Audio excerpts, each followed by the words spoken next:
Assalamualaikum teman-teman. Apa kabar semuanya? Semoga teman-teman semua dalam keadaan sehat walafiat ya. Kita akan melanjutkan kembali episode Sirah Sahabat. Sekarang sahabat ketiga yang akan kita bahas. Sahabat ini identik sekali namanya dengan hewan kecil yang menemani kita kali ini, yaitu kucing. Siapa lagi kalau bukan Abu Hurairah. Sahabat ini juga namanya sangat masyhur sekali di kalangan kita. Mungkin sebagian kita sudah mengenal nama ini, Abu Hurairah. Karena memang sahabat Abu Hurairah ini memiliki hafalan hadis yang sangat banyak sekali. Lebih dari 1.500 hadis yang dihafalkan oleh Abu Hurairah. Padahal Abu Hurairah bukanlah sahabat yang pertama-tama kali masuk Islam, namun hafalan hadisnya sangat luar biasa. Nama asli dari Abu Hurairah bukanlah Abu Hurairah. Namun ya nampaknya teman kita mau turun. Kita akan lanjutkan saja pembahasannya. Nama asli dari sahabat Abu Hurairah ini bukanlah Abu Hurairah, namun nama aslinya adalah Abdu Syam. Dan ketika Abu Hurairah masuk Islam, maka Rasulullah memanggilnya dengan sebutan Abdurrahman. Kenapa menggantinya mengganti Abdurrahman? Karena kalau kita lihat dari bahasanya teman-teman, Abdu Syam itu adalah abdi matahari.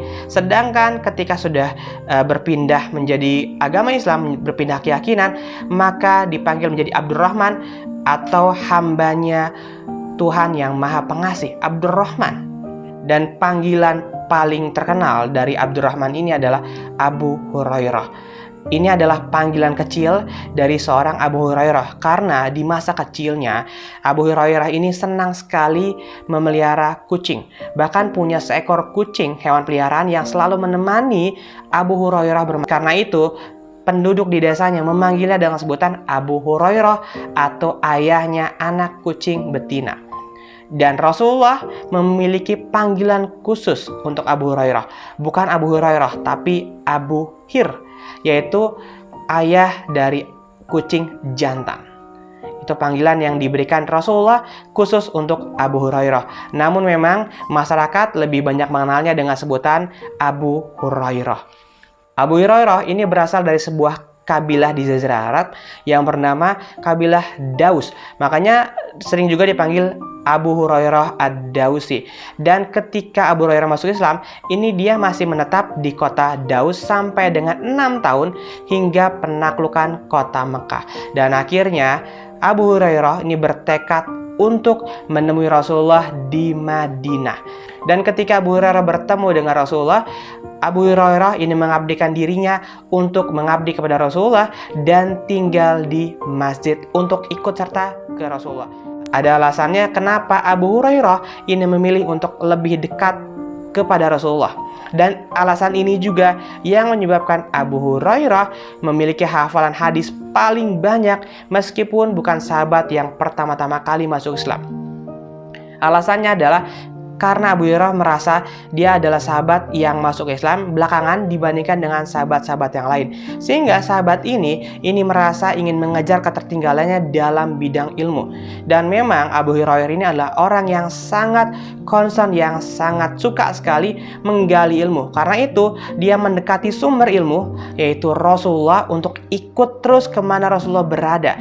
Dan karena alasan itulah Abu Hurairah banyak memiliki hadis-hadis yang dihafal karena selalu dekat dengan Rasulullah meskipun dia baru bertemu Rasulullah 6 tahun setelah Fathul Mekah.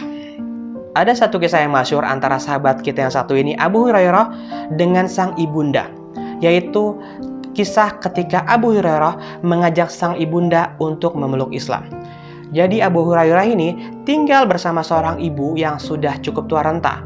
Dan berkali-kali sang anak Abu Hurairah mengajak dengan sopan, mengajak dengan lemah lembut ibunya agar mau memeluk agama Islam. Tetapi sang ibu bersikeras tetap memegang keyakinan lamanya, yaitu menyembah berhala. Dan sampai suatu ketika ibunya, sang ibunda ini menyebutkan kata-kata yang cukup kasar tertuju pada Rasulullah, dan Abu Hurairah ini merasa sangat tersakiti. Akhirnya Abu Hurairah karena tidak kuat dengan perkataan ibunya, Abu Hurairah menuju Rasulullah sambil menangis. Ketika bertemu dengan Rasulullah, Rasulullah pun bertanya kepada Abu Hurairah, "Wahai Abu Hurairah, kenapa engkau menangis?" Lalu sang Abu Hurairah ini berkata demikian kepada Rasulullah, Sungguh aku tidak pernah berhenti untuk mendoakan dan mengajak ibuku masuk Islam. Tetapi justru mengeluarkan kata-kata yang tidak pantas tertuju kepada baginda Rasulullah yang aku sangat tidak menyukainya. Oleh karenanya, mintakanlah kepada Allah agar Allah membuat hati ibu kandungku untuk condong kepada Islam. Karena kecintaan Abu Hurairah kepada Rasulullah dan juga kecintaannya Abu Hurairah kepada sang ibunda, akhirnya Abu Hurairah, sahabat ini, meminta kepada Rasulullah untuk mendoakan sang ibunda agar hatinya terpaut dengan Islam. Dan setelah doa tersebut, Abu Hurairah kembali ke rumahnya untuk menemui ibunya. Dan ketika Abu Hurairah sampai di depan rumah ibunya, tiba-tiba dia agak kaget. Karena ternyata rumah ibunya yang biasanya tidak terkunci rapat, kali ini terkunci rapat. Dan Abu Hurairah ini mendengar ada gemericik air, suara air, tetesan air. Dan ketika Abu Hurairah hendak masuk ke dalam rumah untuk menemui ibunya, langsung ibunya berkata, "Tetaplah engkau di tempatmu, wahai Abu Hurairah." Berpakaian menutup auratnya dan berkata kepada Abu Hurairah, "Masuklah, wahai Abu Hurairah." Dan Abu Hurairah pun masuk. Dan seketika ibunya langsung berkata, "Asyhadu an la ilaha illallah wa asyhadu anna Muhammadar Rasulullah." Berkat doa Rasulullah yang tadinya hati ibunya menolak keras ajakan kebaikan dari Abu Hurairah, berkat doa Rasulullah langsung Allah melunakkan hati sang ibunda. Itu kenapa teman-teman, satu doa yang sangat dianjurkan oleh Rasulullah adalah, "Ya mukallibal qulub, tsabbit qalbi ala dinik." Ya Allah yang maha membolak-balikan hati, teguhkanlah hatiku dalam agama ini. Jadi memang hati itu yang punya adalah Allah, teman-teman. Dan kita sebagai manusia sudah selayaknya untuk terus meminta doa kepada Allah untuk agar hati kita diteguhkan dalam kebenaran. Abu Hurairah adalah sahabat Rasulullah yang sangat cinta sekali akan ilmu.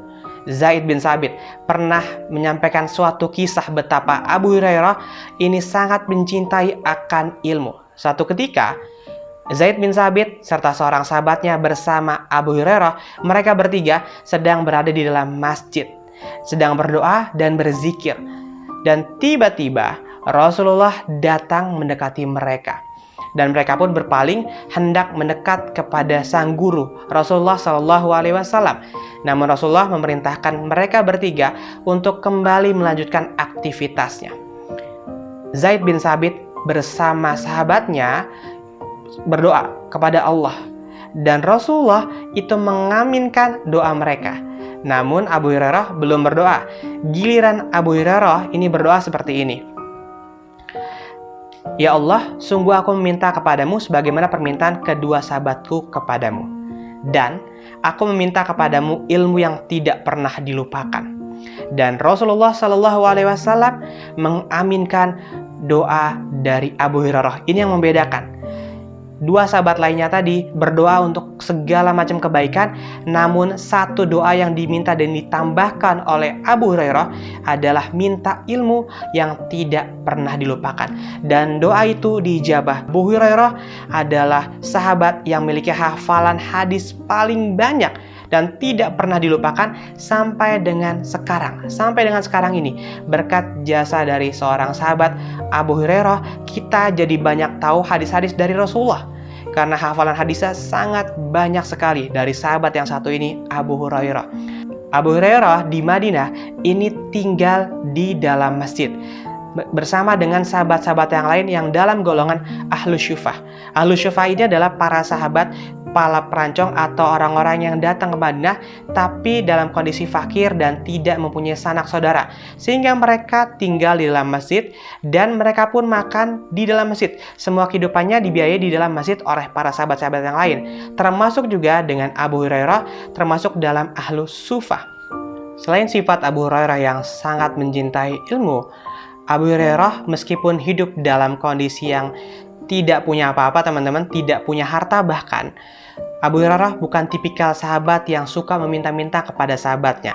Ini ada sebuah kisah yang sangat menarik. Suatu ketika, Abu Hurairah ini sangat kelaparan sampai harus mengganjal batu dengan kencang di perutnya karena saking laparnya.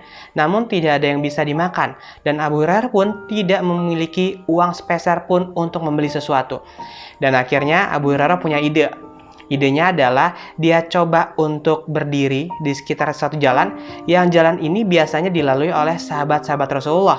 Dan akhirnya sahabat Rasulullah yang pertama lewat, yaitu Abu Bakar As-Siddiq.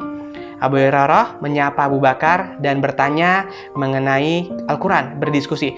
Dan sebenarnya teman-teman, pertanyaan yang diajukan oleh Abu Hurairah kepada Abu Bakar ini hanyalah pertanyaan basa-basi yang Abu Hurairah sendiri sudah tahu jawabannya. Namun berharap sang sahabat Abu Bakar As-Siddiq ini mengajak Abu Hurairah untuk berkunjung ke rumahnya dan dijamu. Lagi-lagi harapannya sirna. Abu Bakar tidak memahami dan tidak mengerti maksud dari Abu Hurairah. Abu Hurairah akhirnya tetap menunggu di jalan tersebut. Tidak lama berserang, sahabat kedua yang datang, yaitu Umar bin Khattab. Dan peristiwa yang sama terjadi. Abu Hurairah menyapa Umar bin Khattab dan bertanya mengenai Al-Quran. Dan lagi-lagi hanya pertanyaan basa-basi saja teman-teman. Yang berharap Umar mengajak Abu Hurairah ke rumahnya untuk dijamu. Dan lagi-lagi seorang Umar bin Khattab pun tidak paham akan maksud saudaranya Abu Hurairah. Akhirnya mereka pun berpisah. Abu Hurairah tetap berdiri di jalan itu. Dan tidak lama berserang, yang lewat adalah Rasulullah. Dan kali ini Rasulullah sangat peka kepada semua sahabatnya. Tahu nih maksud Abu Hurairah itu di situ ngapain, nunggu para sahabatnya lewat. Dan ketika bertemu dengan Abu Hurairah, Rasulullah langsung mengajak Abu Hurairah untuk ikut ke rumahnya.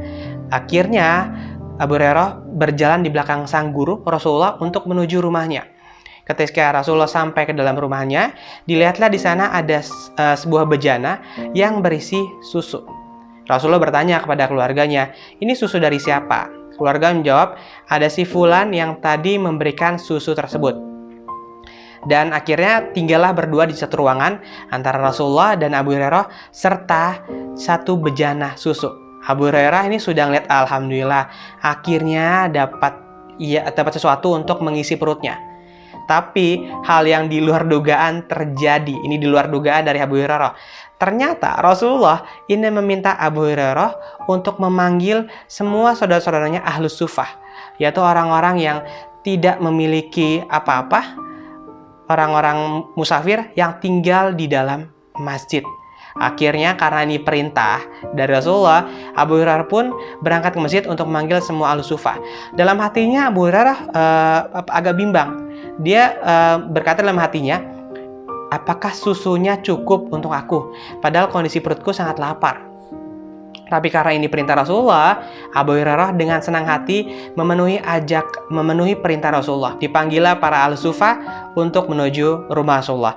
Ketika para Ahlus Sufah berkumpul semua menghadap Rasulullah, Rasulullah memerintahkan kepada Abu Hurairah untuk memberikan susu yang ada dalam bejana tadi kepada setiap masing-masing individu dari Ahlus Sufah sampai mereka meminum susu dan merasa kenyang. Lagi-lagi Abu Hurairah bergumam dalam hatinya, saya juga sangat lapar ya Rasulullah. Matinya. Tapi karena ini perintah sang guru, Abu Hurairah tidak bisa berkata apa-apa dan memberikan susunya kepada semua Ahlus Sufah. Sampai terakhir semua Ahlus Sufah kebagian. Dan tinggal sedikit saja susu dalam bejana itu untuk Abu Hurairah dan juga Rasulullah. Lalu Abu Hurairah dengan inisiatif sendiri mengambil susu yang tersisa dalam sebuah bejana untuk diberikan kepada gurunya Rasulullah. Namun Rasulullah meminta untuk Abu Hurairah untuk meminumnya. Ketika Abu Hurairah sudah minum, Rasulullah memerintahkan yang sama, minum lagi, sampai Abu Hurairah itu merasa kenyang dengan susu yang diberikan. Dan akhirnya Abu Hurairah pun berkata kepada Rasulullah ketika sudah diminta untuk terus meminum susunya, sampai berkata, "Ya Rasulullah, sudah tidak ada tempat lagi susu ini di perutku." Tandanya Abu Hurairah sudah sangat kenyang dengan meminum susu. Baru sisanya Rasulullah meminum susu yang tersisa. Ini luar biasanya sebuah kisah juga ditunjukkan oleh Rasulullah SAW yang lebih mementingkan umatnya dibandingkan diri sendiri. Abu Hurairah ini adalah sahabat yang hidupnya secara materi cukup susah.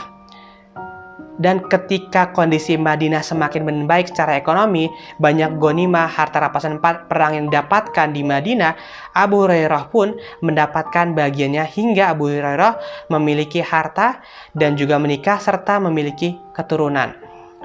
Dan ketika di masa pemerintahan Bani Umayyah, Abu Hurairah ini ditunjuk oleh khalifah dari Bani Umayyah untuk memimpin Madinah, untuk menjadi gubernur di Madinah, dan tidak pernah diganti sampai dengan akhir hayatnya. Ketika Abu Hurairah menjelang kematiannya dalam kondisi sudah sangat sakit, Abu Hurairah pun menangis. Ditanya oleh sahabatnya, "Wahai Abu Hurairah, apa yang membuat engkau menangis?" Abu Hurairah menjawab seperti ini, "Adapun aku saat ini tidak menangisi terhadap harta kekayaan kalian. Akan tapi aku menangis dikarenakan jauhnya jarak perjalanan ditempuh, padahal bekalku sangat minim. Dan sungguh aku saat ini berhenti di ujung akhir perjalanan yang mengantarkanku surga atau neraka. Dan aku tidak mengetahui mana di antara keduanya yang menjadi akhir hidupku." Sahabatnya, Marwan bin Al-Hakam, menjenguk Abu Hurairah saat itu, lalu mendoakan kesembuhan bagi Abu Hurairah.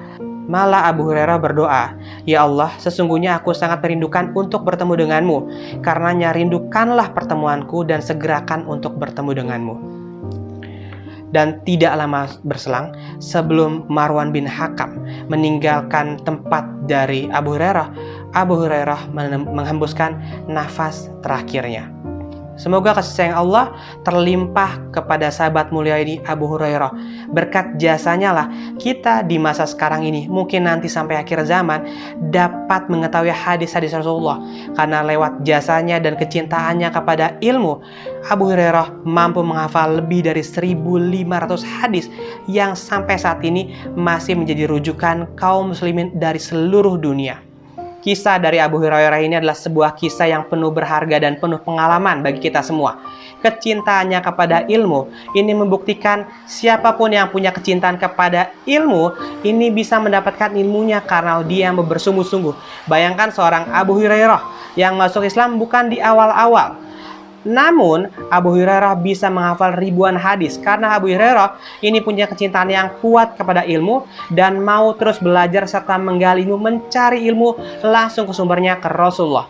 Begitupun kita semua teman-teman, semoga ini menjadi motivasi untuk kita semua untuk bisa terus mencari ilmu apapun teman-teman. Karena sedikit ilmu pun yang kita dapat itu pastinya akan bermanfaat untuk diri kita dan juga bangsa kita. Terima kasih sudah menyaksikan episode ketiga Sirah Sahabat. Insya Allah kita akan lanjutkan kembali dengan kisah Sirah Sahabat lainnya. Assalamualaikum warahmatullahi wabarakatuh.